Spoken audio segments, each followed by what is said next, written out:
Restaurant বলিউডে lunch করার পর আমরা একটা টানেলের মধ্যে দিয়ে এগিয়ে গেলাম। কিছু দূর যাওয়ার পর আমরা পৌঁছলাম একটি সিনেমা ঘরে। এখানে কিছু দৃশ্য এবং ভিডিও দেখার ব্যবস্থা রয়েছে। অসাধারণ সেসব দৃশ্য এবং ভিডিও।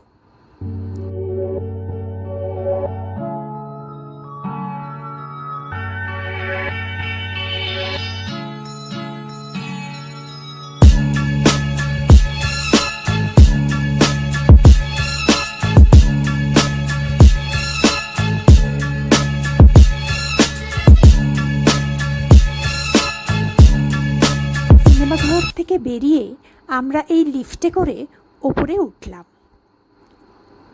ওপরে ওঠার পর দেখলাম আমরা ৩৫৭১ মিটার উঁচুতে রয়েছি। এখানে অনেকের নিঃশ্বাসের সমস্যা হতে পারে। চারিদিকে শুধু বরফ আর বরফ, সাথে কিছু পাথর। মনে হচ্ছিল কেউ যেন সাদা চাদর বিছিয়ে রেখেছে।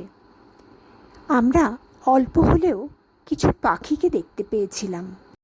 জুন মাস থেকে আগস্ট মাস হলো এখানে বেড়াতে আসার আদর্শ সময়। অসংখ্য পর্যটক সেদিন এখানে এসেছিলেন।